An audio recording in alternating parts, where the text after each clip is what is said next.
And a very pleasant good day to you. This is Owen McCafferty, again being brought by the kindness and the generosity of Professional Fusion. The topic today is an area that is a little touchy, but I think it needs to be at least raised, and that is in the area of interviewing.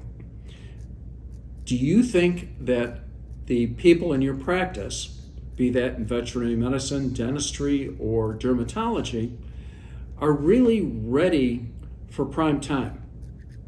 Are they ready to work? Are they ready to deal with public?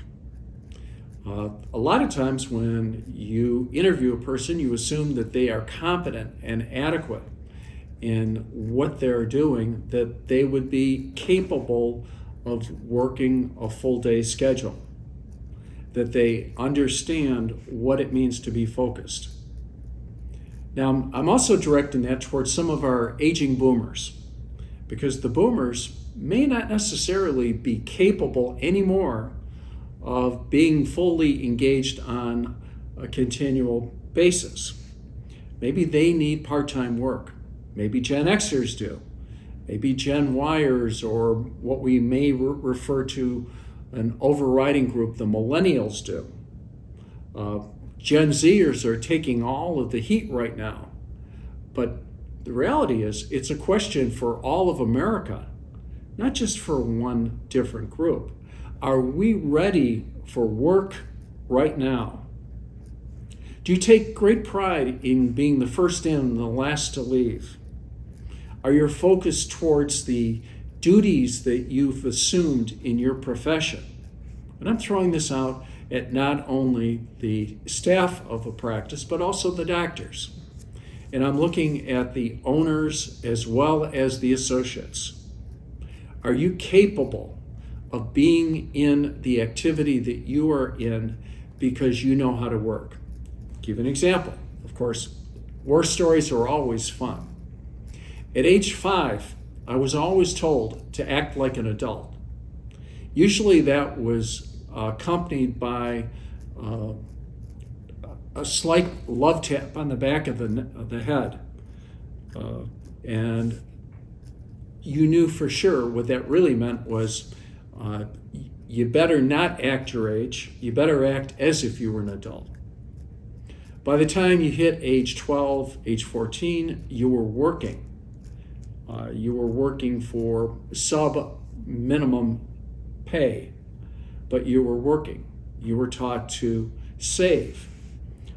I remember my first bank account, account number 1472 at St. Patrick's Federal Credit Union, where I would put pretty much all that I earned in that credit union savings account, with the exception of the money that you would contribute on Sunday to the church. So you remember at an early age what it means. What I'm finding, though, is that a lot of the boomers are forgetting what it means to really work. And I can't make that comment without also including all of the groups in between. Do you really know what it means to be prepared for work?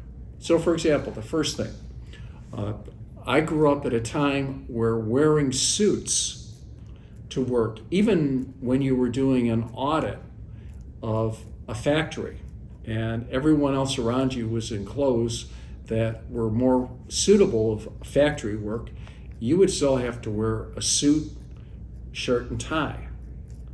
That was considered suitable.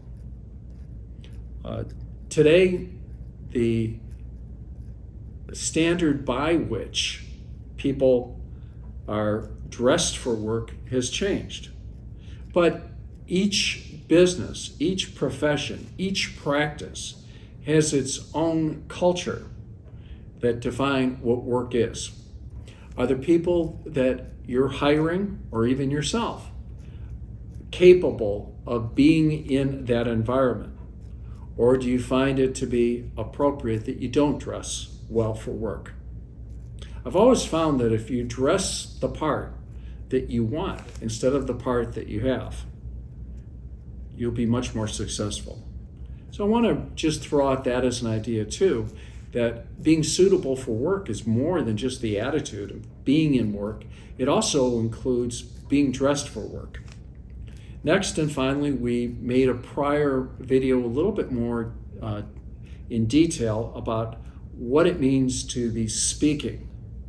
Do you speak the part of being in work, or do you speak the part of being at a local pub? Do you know how to use polite English in communicating? Are you capable of being polished enough to be at work dealing with your coworkers? Or do you find it to be stylish to use profanity in the way that you speak, thinking that it is acceptable? It's not. You're always far better by speaking the part of a polished person.